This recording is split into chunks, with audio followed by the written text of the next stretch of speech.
Hey guys, welcome to this week's show on time for all you junkies. I know it was a big deal last week. We were a few days into the week. Our phones were going off the hook, but don't worry, Neil, we got this. We got Nick here as always. I guess our resident. I don't like to say champion. Well, I'm a resident in this. He's a resident. He's one of two residents in this building, so he's our resident last reigning champion. And we have a special guest here, Kyle. We invited him in person here. He did not want to come if he lost, but he definitely wanted to be here if he won. But yeah, we have a lot to go over. Trade deadline passed this week, so the last of the trades to go over, and man, there were a lot in that last day. So we're going to review that. We're going to review Week 10. A couple upsets, very close to a bunch more upsets. And we're going to preview Week 11 with the playoffs coming. Rosters are locked in for the most part. I mean, it's going to be a good stretch. So I guess let's get it going. Let's talk about last week results here. Nick, why don't you tell me about the whole shaft here taking on maybe next year? Oh, yeah, well, I knew this was going to happen. Oh, yeah. No, I'm just kidding. He's been waiting a while to get into the win column. Yeah. I've been having a rough go of it as of late. So, yeah, no, this was a good one for me. Not that it was too difficult, but 9-3 victory over TBT there. After the trade deadline, he really didn't have much left on his roster. So, as long as I went in to those last couple of days with a lead, I felt pretty confident. So, yeah. That's fair. This is why I brought this guy here. He's going to tell us about Team Ramrod versus Cherry Pickin' Daddies. Don't let this score here fool you. That's going to get fixed in the morning, and Kyle will be the winner. Yeah, so I knew this was going to be a close week. Edmonton had some PPD, and obviously Shane is heavy on the Oilers, so that played to my advantage. I thought this week was done for me. Because he got a shutout last night, which just screwed my goalie stats. Well, when you have it that Shane's O ran into some problem, it got ramrodded by some black wood, some hard black wood. Just fucking destroyed that O. So now I mean, it didn't really destroy my offense. I didn't have anyone in Boston, but. But that was an intense game for anyone who was watching it. Boston had two potential goals within the last minute and 10 seconds of the game. One was called back, goalie interference. It's tough to say. The whistle wasn't blown, but the puck was under his trapper. Buddy hit it with the stick. It came loose. They scored. I could see, you're clearly hitting the goalie. The other one, I'm not sure if it was inconclusive, but it was close. Blackwood just kicked it out while it was about to cross the line, or already has, but it was inconclusive. The call on the ice was that it was no goal originally. Yeah. But man, what a last minute of hockey for our week to finish. We were talking for the last period of that game, like going back and forth. We were both on edge here. So like my heart was pounding on like my whole week right on that, and then to have like a goal scored, called back, and like my week was won and lost like 3 times in the last like 20 minutes. Yeah, I'll take my first loss of the season, but that's okay. I'll bounce back. I'm going to at least be in the playoffs. So, Nick, why don't you tell me about Saucier Pass versus the 2016-17 champions? Yeah, same thing here. Currently 7-6 for the champs, but he unfortunately did not get his goalie starts in. So it looks like Saucier Pass is going to be taking the win there. So that's good for him because he was in 10th, so it should move him very close to a playoff spot there, depending on some of the other outcomes here. At least keeping him in the mix. Yeah, for sure. Kyle, why don't you tell me about El Reyes versus Hockey Balboa? So, so much for the Braden bye week, right? Actually, I think El Reyes is kind of lucky to get the draw here. Braden had a very strong showing with his goalies this week. And he pulled off a bit of an upset here, and gives El Reyes a tie. I don't know how that's going to affect the playoffs. It's good for me, right? Because I think this moves me into a tie with El Reyes. I'm not sure. Yeah, he was in 8th. I think you were 2 points out. Yeah. You were 1 point or 3 points out, so that puts you 1 out now. Like, It's super tight going into these last couple of weeks. So thank you, Braden. Nick, why don't you tell me about an almost upset here? Daltry the Beef versus Please Don't Feed the Goalie. Yeah, I was keeping an eye on this one. Please Don't Feed the Goalie had the lead for most of this Sunday. Daltrey was able to sneak out the win in the last couple of minutes of that Nashville game with the game-winning goal from Roman Josi. So yeah, good for Daltrey because he not that he needed it, but it would have been pretty embarrassing to lose to Please Don't Feed the Goalie there. Yeah, and there's only one person who's that embarrassed so far this year. Kyle, why don't you tell me about Domo Arigato, Mr. Shibato versus the Charlie Browns? You're looking at this, and like the Charlie Browns just scared the crap out of me going to the playoffs with like how they're going right now. And this is a close game, and Domo had a really fantastic week. You can't take it, but the Charlie Browns just has a scary team. When you look at the goals and assists and like his shots on goals, hits, blocks, everything he's putting up, his goalie stats are pretty solid this week too. But Domo's were a little bit better, which made it close. But the Charlie Browns were able to take a very, very close win over Domo.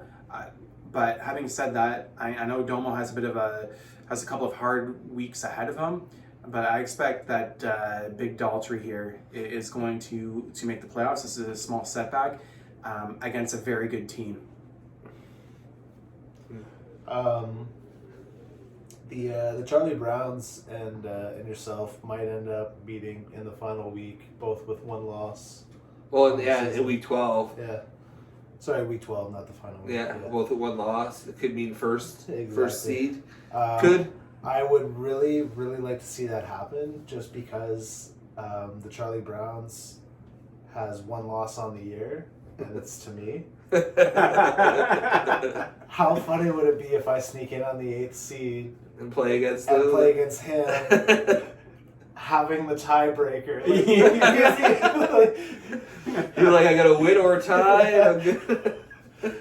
That'd be hilarious. I think it'd be hilarious if you beat him with a tie again. No, exactly. I think that would be great. The one loss on the season, and it would be against the if I sneak in there. The guy trying to get in here.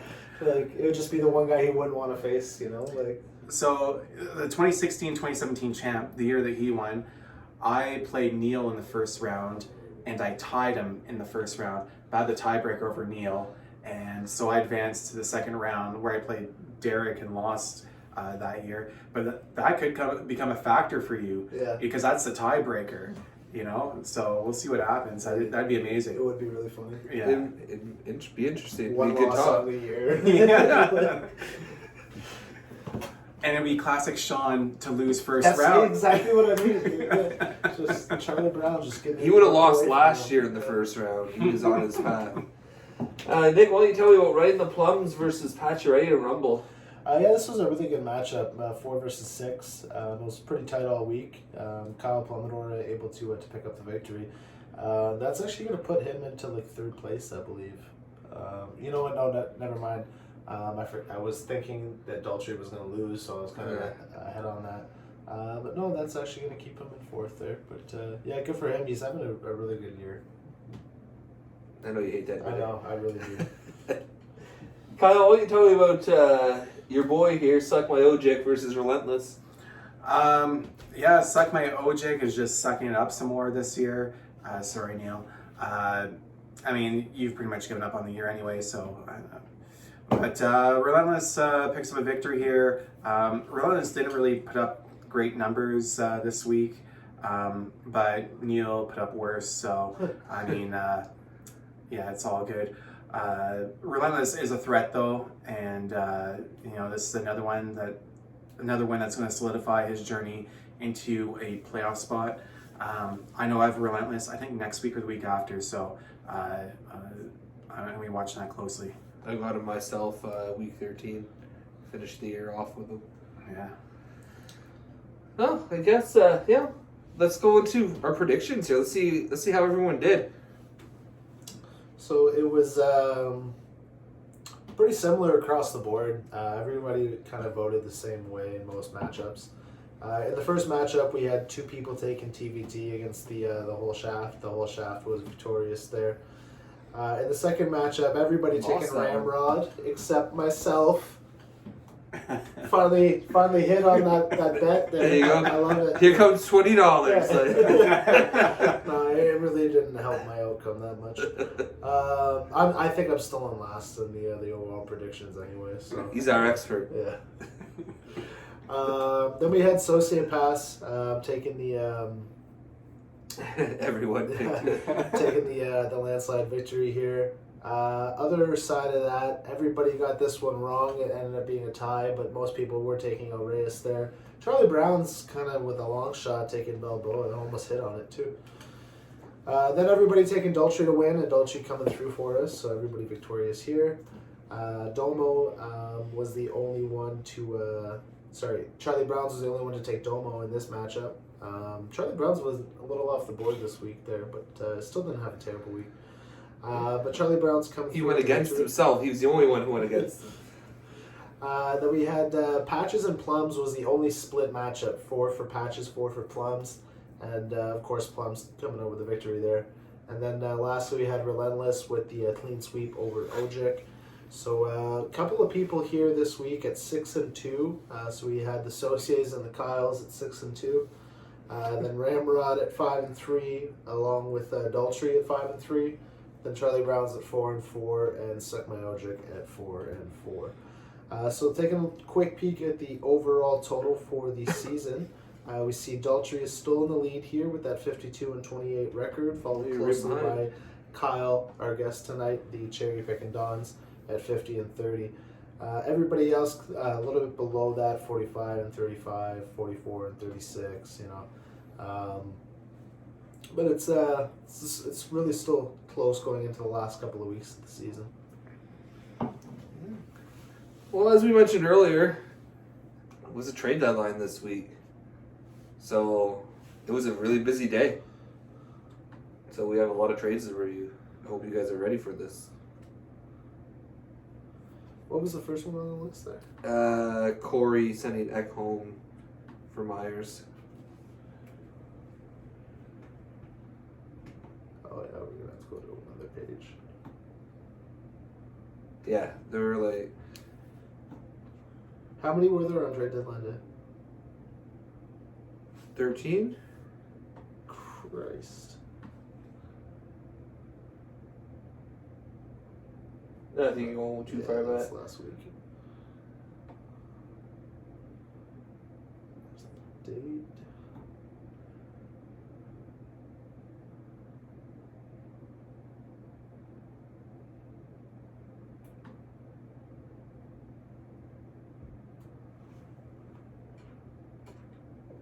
Are we just doing the trade deadline?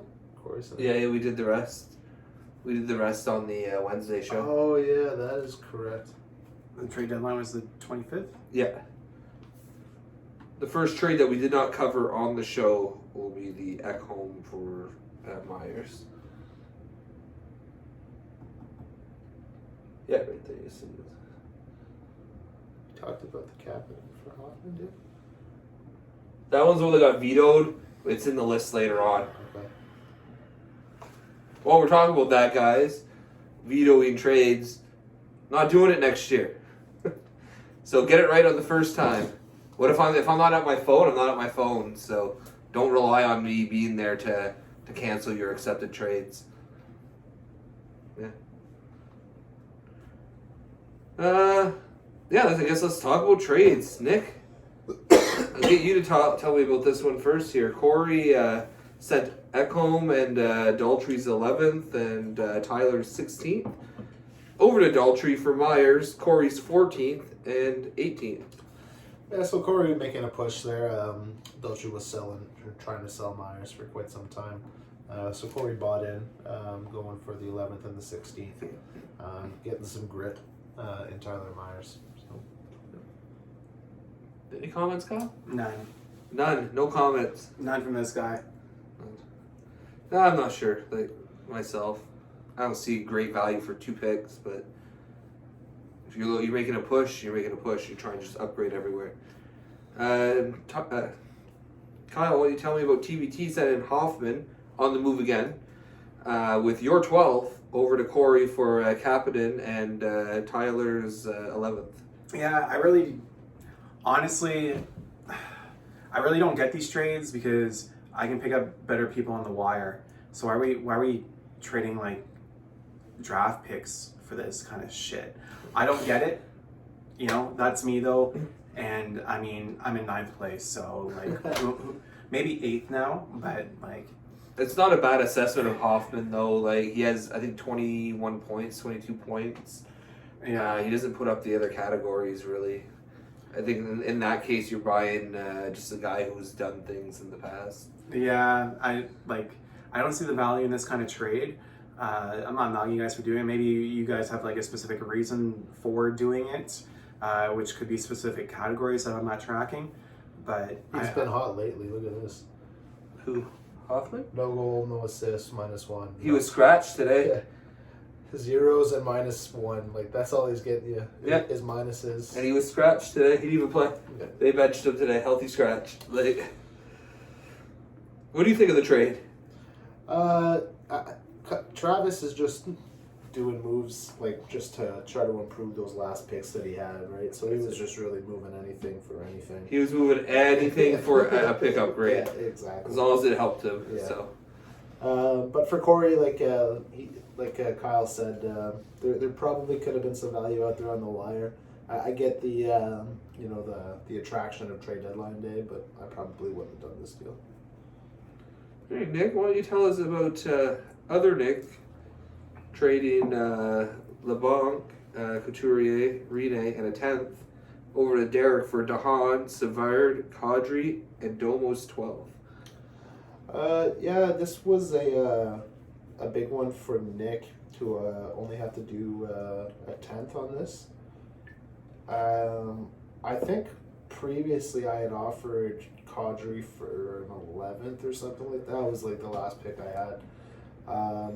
And I think other people were in on Savard too, so I thought that was a little strange that he moved those 3 players when he really could have got probably 3 10s for those guys, you know? Yeah, I'm in the same boat as you. I think like he could have got more if he broke that up. Oh yeah, for sure. Like more people probably would have been knocking for that grit that Dahan and Savard are bringing, and then Kadri's got like 15 goals this year or something like that. So yeah, it's a good pickup for Nick going to fill out his roster. What do you think, Kyle? no comment. No comment. Were you one of the ones in on those players? You just don't want to comment. That's fair. Kyle, why don't you tell me about Relentless sending Robertson and an 8th over to Neil for a Trocheck and a 13th? This is an interesting trade. Relentless is taking a risk. You know, Trocheck is a good player, but he's currently out. He hasn't played in some time, a couple weeks, I think. But if he comes back playing and playing at the same level, this might be something that can really help Relentless in his playoff push and in the playoffs. However, it does have the potential to backfire. So I think this is kind of a win for both players potentially, depending on when Trocheck gets back into the lineup. You know, if he gets back in the lineup, it helps Relentless. That's good. Otherwise, Neil's winning. He's upgrading his picks again. I mean, he stuck with me for like a 7th rounder for Reimer, which actually helped me win this week. So, you know, is it worth a 7th rounder? Maybe. I don't know. But yeah, this is kind of a win-win unless Trocheck doesn't come back.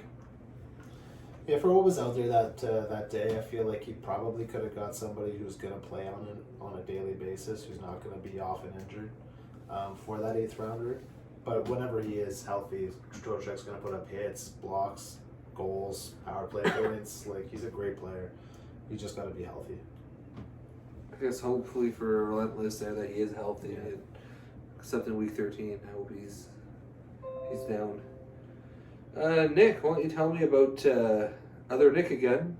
Traded Nylander and Neil's 8th over to Corey for Hornquist and Nick back his 7th. So Associate Pass again, making moves. Willie Nylander, he's having another a good year. I think he's probably one of the better better forwards, underrated forwards in the NHL. I really like his game. He can really turn it on. Toronto's going to be making a push, so for Sociopass to pick him up, I think he really could help his scoring there. Patrick Hornquist, though, on the other side of that, is also having a great year. Did you guys see his stats? Looking at the, oh man. Well, that's all Florida does is score goals, right? And he adds everything. He's got over 100 shots, shit ton of hits, power play points, goals, assists. Hornquist is having a great year there. Showing him on the IR now, I don't know when that happened, but What do you think, Kyle? No comment. No comment again. Well, let's see if we can get you to comment this one. We're going to actually go to Nick first for this one, just because it involves him. Yeah, no, fair enough. And otherwise he'd be like, hey, where's my chance to talk about my trade? Because this one, to me, came out of nowhere, and the fact that I don't understand why this was traded. Yeah. Domo, who's trying to stay in a playoff spot with this crappy goaltending situation, says, hey, I'm going to trade Ehlers to anyone who wants him. Oh, Nick, you're right behind me in standings. Please take one of my better scorers so you can catch me. He sent Ehlers a 14th and a 17th over to Nick here for Henrique, who scored a beautiful goal today, if anyone's seen it. Tyler 7th and El Reyes is 11th. yeah, I was pretty happy with this. I was in on some smaller deals late that night. And then Domo put in the chat that all forwards are available except for, I think, Stone and his Ottawa guys. So, hey, yeah, I just sent him a barrage of offers. Sent him direct messages that he never responded to. Can I tell the Nick Rob? You tell the Nick. Story? Yeah, it's your story. Fuck. I feel so bad for Nick O'Brien here. So, like I said, I sent a barrage of offers that he was rejecting. Sent direct messages that he did not reply to. After I sent my final offer, he countered that, and I accepted that counter right away. Nick O'Brien direct messages me like, "Oh, you motherfucker!" He was upset. He was fired up. Apparently, he had been on in on Ehlers as well and was messaging Domo directly as well. Nick O'Brien and Nick Saucier both messaging Domo. Domo might have got confused and thought that he was dealing with the same person. This is what we discussed at all. So yeah, I was pretty happy with the way that turned out, and I can understand why Nick O'Brien might not be so happy. But yeah, just be sure that we're checking our messages there, because we do have a couple of double names in the group, a couple Kyles, a couple Nicks, A couple Sauciers. Yeah. So yeah, just caution. And I would, it'd be great for you if that's what helps you get over Domo or Nick into the playoffs. Honestly, it'd be Those are two teams you're right behind. Hasn't done much for me in the 2 games that he's played for me so far, but honestly, I was happy with the pickup because I have Dubois, and he was my 5th keeper, and now I'm contemplating Dubois or Ehlers, so I'm going to have a decision to make. What do you think about that trade, Kyle? I don't think anything. You don't think anything? Kyle's trying to keep it PG here. No. Or we would do the next one here. TBT sending Sege and a 10th. Plumidor's 10th to be exact. Over to Tyler for Barzal and a 12th. It's 2 non-playoff teams. Yeah, this one's a bit of a head scratcher. I'm guessing somebody's going to want to keep Barzal out of this. But, Yeah. I think both of those players are being kept. Yeah. But I don't think Tyler Seguin is really a keeper anymore, But I don't want to comment on your team. Maybe he's a keeper for your team. That could be the case. 'Cause I know I have That's what you're going to do, is to comment on people's teams. Okay, that's fair. Yeah. All right. If you think it's trash, tell them it's trash. If you think it's great, good. Positivity works. Yeah, I personally, why the fuck didn't you keep Barzal? This is not worth that deal. Who got Barzal in this deal? TBT. Oh yeah, Travis, you made away like a fucking bandit. Good for you, Travis. Good for you. I mean, you got rid of Tyler Seguin, who's on like the downslope. You got Barzell, who's doing fantastic. You're not making the playoffs this year, but if you're keeping Barzell, good for you. You won this trade. The thing is with TUT has a long history with Barzell. Like he had him as a keeper in his first year, then he trades him, he'll pick him up, he'll trade him again. Like who knows what he plans to really do with him. Yeah. What do you think of the trade? Yeah, kind of echo those statements. Barzell's having a really good year on a top Islanders team. I don't think Please Don't Feed the Goalie has a great forward core. Barzell probably could have helped that, you know. Not that he has great. He has defense Cooch. or great goaltending, you know. So I don't think he has the strongest keeper options. To trade one away for a French keeper like Tyler Seguin. Well, I say French keeper. He is a keeper whenever he's healthy, but he's been often injured the last couple of years. I think he was saying, Tyler was saying that his only plan really was to keep his sixth and go in with Cooch. Yeah. Whatever the 4 best players he has left is, whatever. He's like trade everyone else for higher picks. So if he's getting pick upgrades along the way, I think that was a big thing for him. So Nick, why don't you tell me about Derek trading Gourde an 11th and Relentless is 11th over to Domo for Zuccarello, Sean's 10th and your 10th. Yeah, so Domo paying for Yanni Gourde here, 2 pickup grades, two 10s to 2 11s. Gourde is having a good year on a good Tampa Bay team, but Gourde's done that to us before. You know, he's a hot and cold player. I think he's burned half the league at this point. Like, yeah, you can't trust any of those Lightning guys really. Yeah. The only ones you can trust are Vass and Cooch. Like fast point. I guess Point. Stamkos when he's healthy. Yeah, that's why you can't Hedman, trust him. But you know, like Hedman's for different reasons. Like he'll grind. But like they have Super such good forwards that they're just kind of interchangeable. Like they have a bunch of young guys that they just rotate in and out of the lineup. And that's the thing. They come in. It could be anyone playing, and it's any one of them's going to score on any given night. And you can be like, shit, I wish I had him instead of Palat. Yeah. God damn you, Johnson. Tyler Johnson. You know, it's just the way they are. Anything to say on this trade? I got nothing to say on this trade. All right. What's up? He's getting ready for his trades. Why don't you tell me about another trade that Nick made here? Arvidsson and a 13th. He sent that over to Tyler for Bjorkstrand and 15th. Did I say that one right? Yeah. I think I did. Yeah, you got it. Nailed it. I know my Blue Jackets. Yeah, I get like waiver wire guys like. No, Borkstrand, maybe not so much. No, he's having a really good year. So, Nick, you're picking up Borkstrand on this one? Yeah, for a 13th. I think that's fucking solid. Yeah. Oh, he's a solid. It's fucking solid. It is fucking solid. Good on you. Yeah. I was happy with it. I offered him a 13th, and he came back with a higher pick. He said, well, I'll see if I get anything else. And clearly nobody else offered him anything, so... Yeah, that's it. You gotta sell everything on deadline day, right? Yeah, that's it. Right? Anything not nailed down, it's gone. He upgraded. You got a better player. Like, I guess he couldn't get rid of him, so... I think he moved Arvidsson after 2, if I'm not mistaken. Yeah, he was somewhere. He was playing for someone today. Yeah. I saw him get...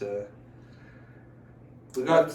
Fair enough. You took advantage of somebody who was desperate to get a pick upgrade. Yeah. Yeah. For a better player, right? Yeah. So...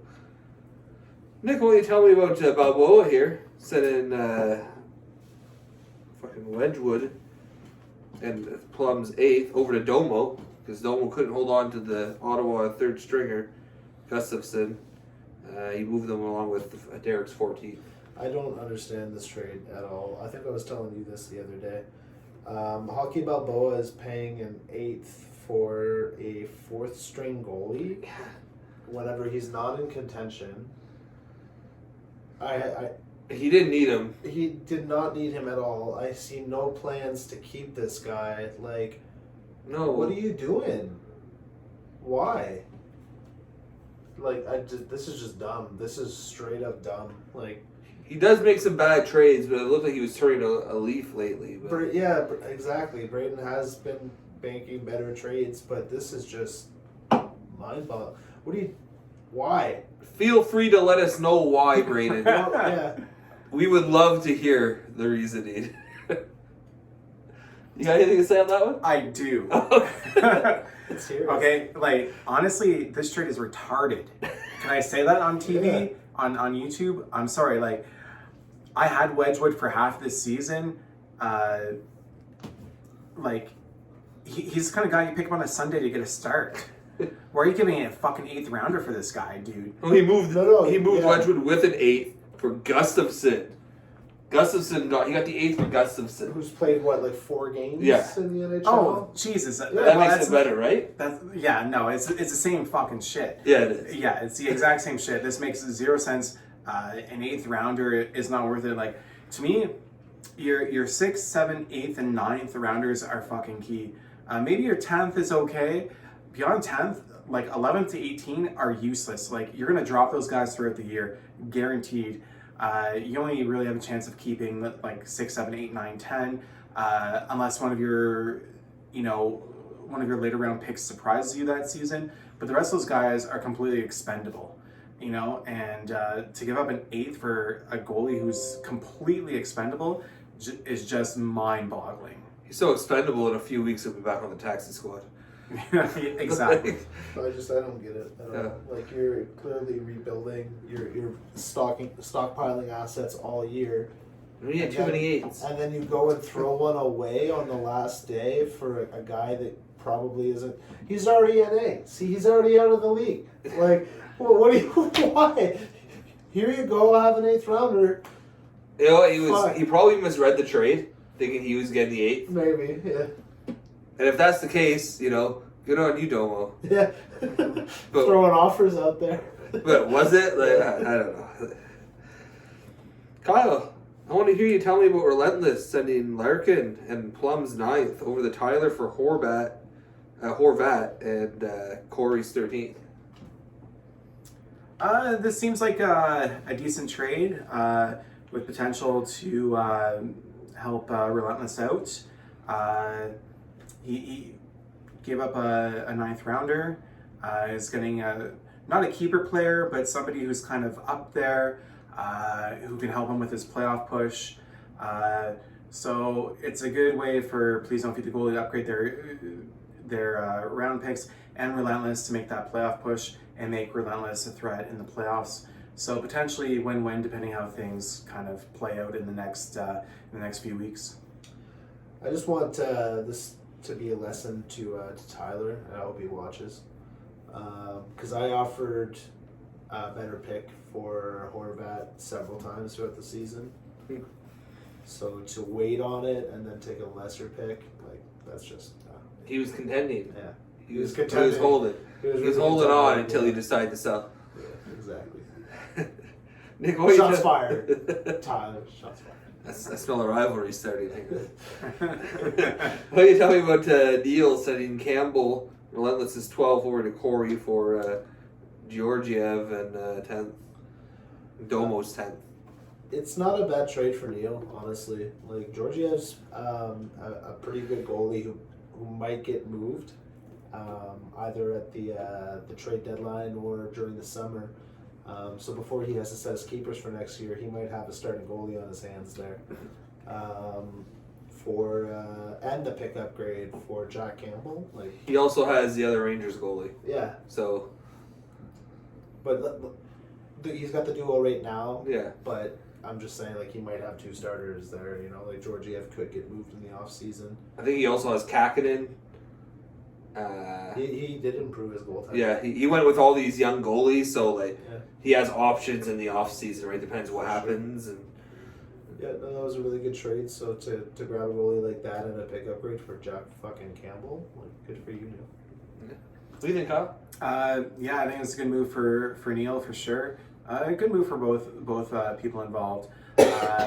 And I know, like, I was in contention for Kakinen. There's a bit of a bidding war between me and Neil with Pacioretty the Rumble, and I was actually disappointed I lost out on Kakinen, but Neil just offered that much more for Kakinen. So I think Neil's in a good place to really have strong goaltending to start the season next year, which is it's a place you want to start at in any season. It's a It's change for him. yeah, absolutely. So I think Neil still has the potential to maybe sneak in the playoffs. I know this week didn't go his way, but he's still a contender this year. Let's see how things go. His schedule is favorable, I think. Yeah. He has some big matchups. Never know, but definitely putting yourself in a better place for next year. The last trade of the year.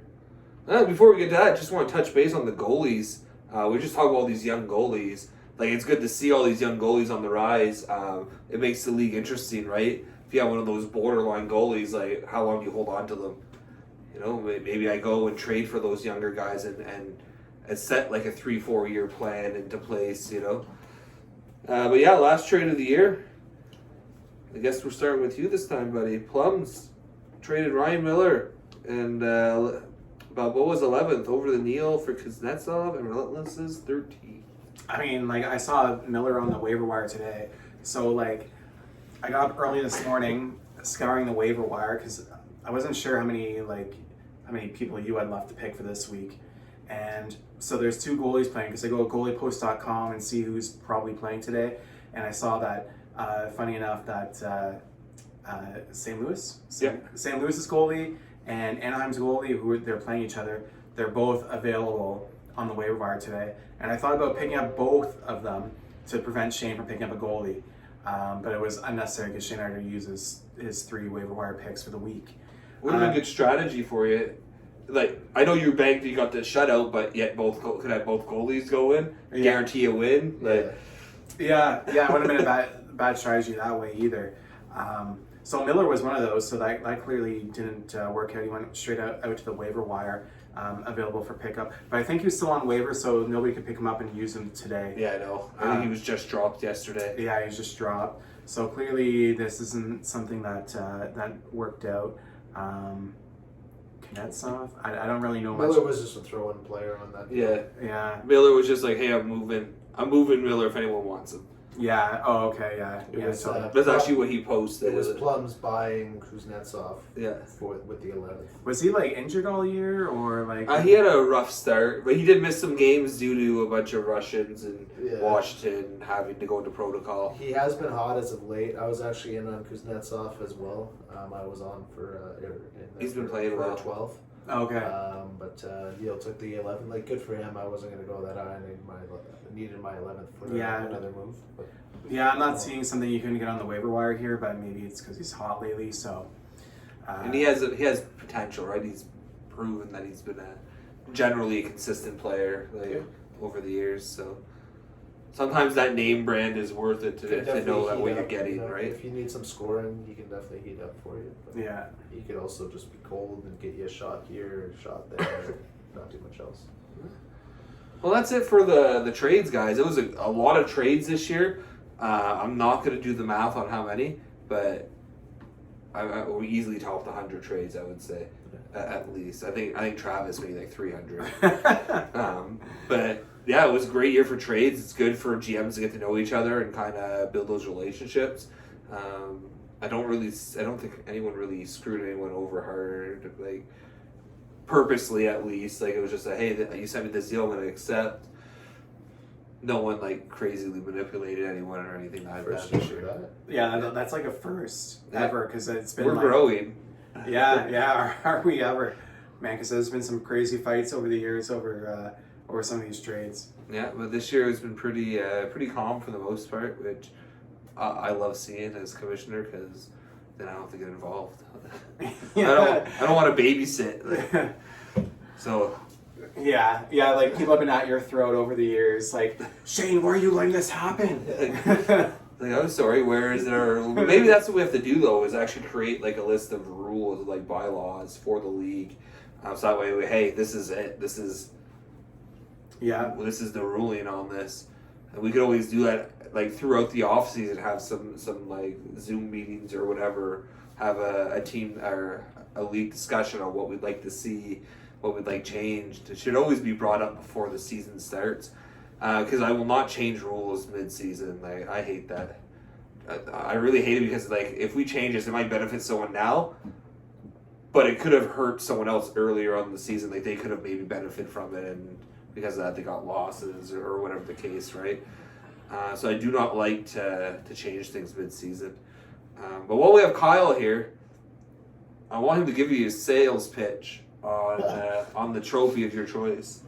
Right, so I'm 100% paying for this, guys. It's not going to league fees or anything. We just have to agree. Sean will be happy to hear that. But. Yeah, we just have to agree on essentially what this piece is going to look like.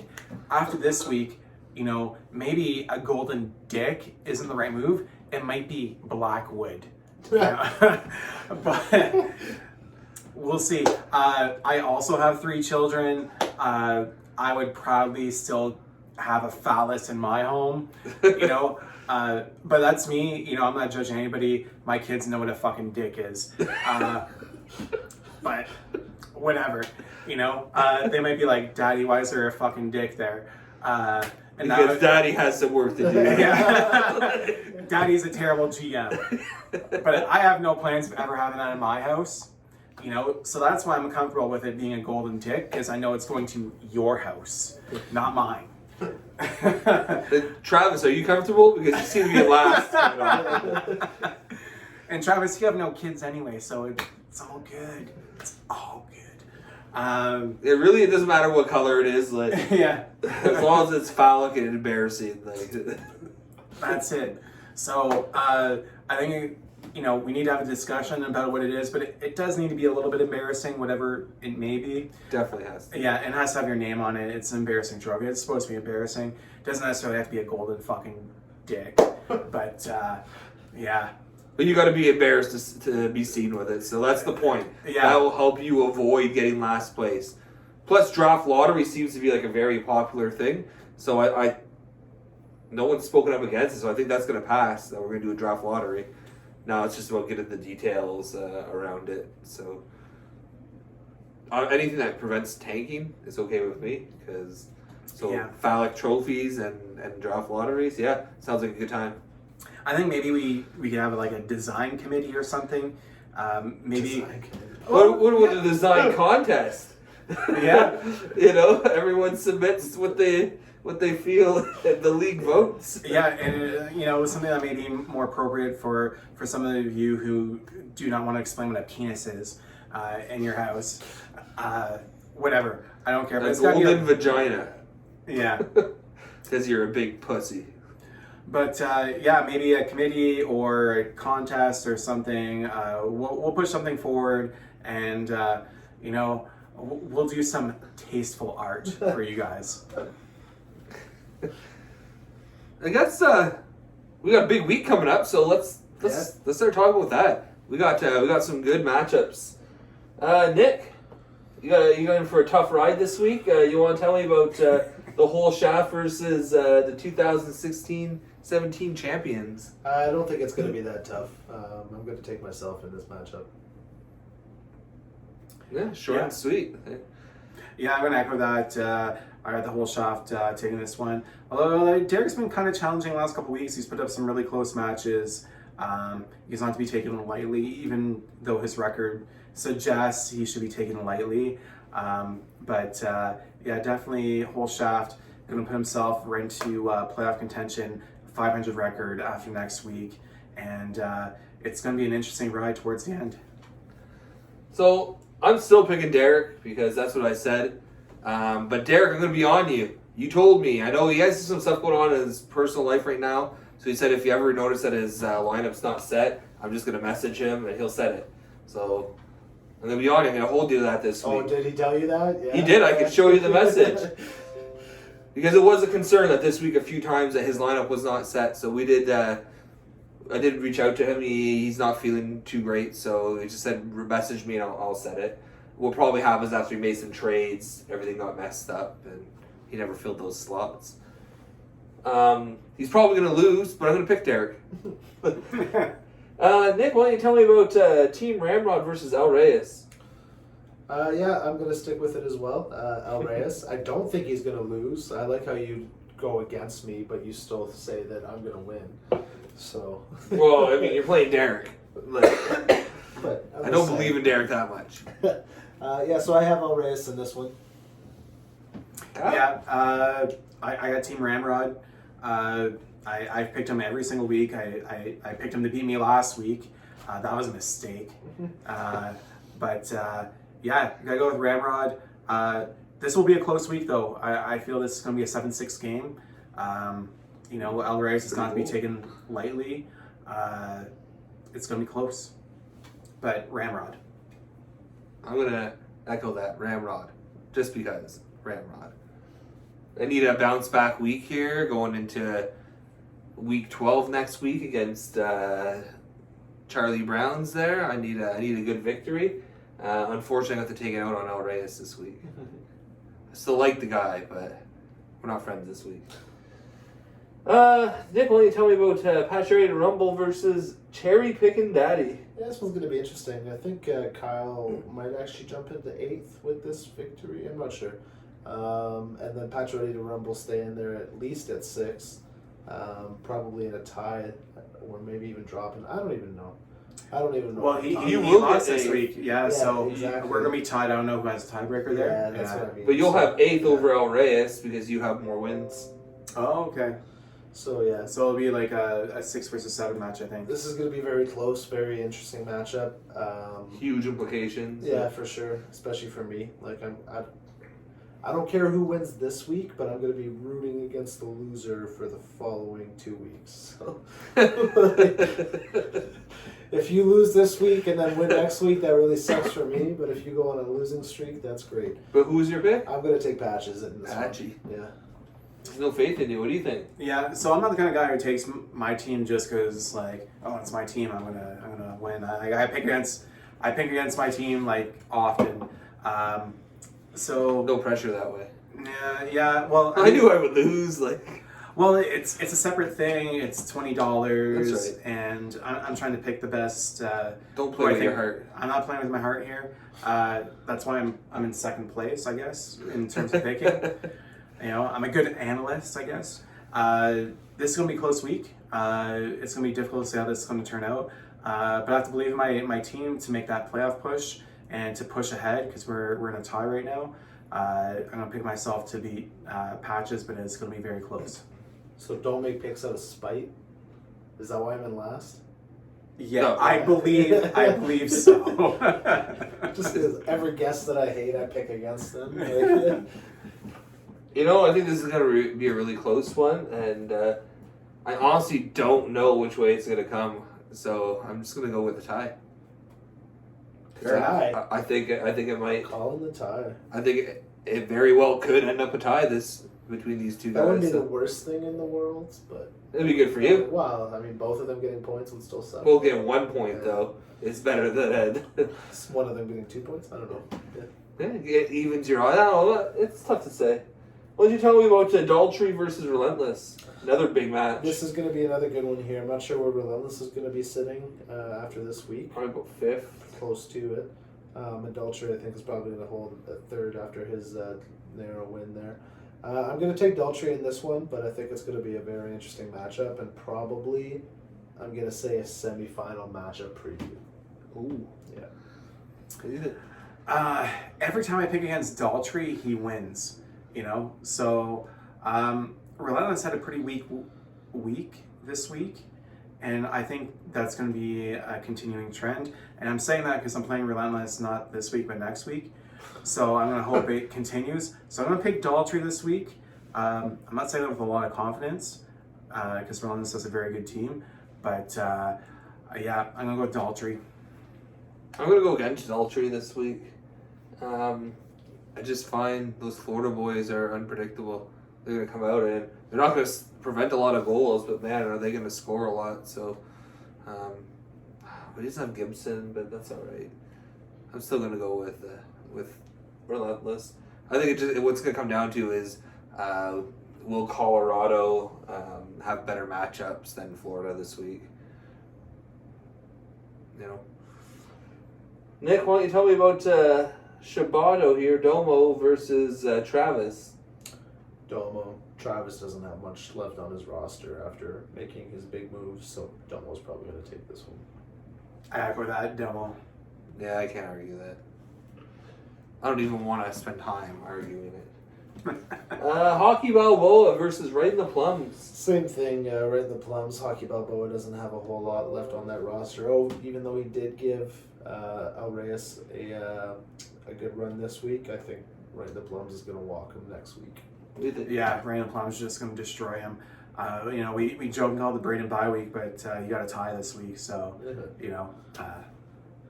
There's a lot of pressure when you're playing Braden. Because you're like, I can't lose because then I'm going to be a laughing stock. Like, yeah, true story.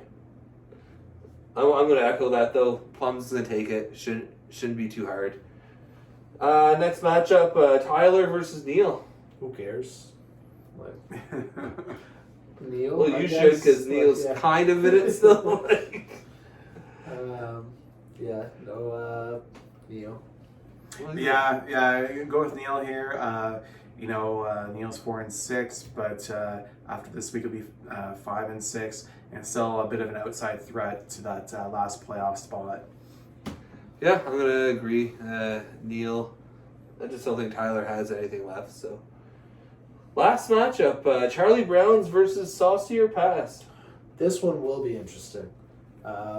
Charlie Browns, I think, is going to take this victory, but Saucy Pass made some good moves at the deadline.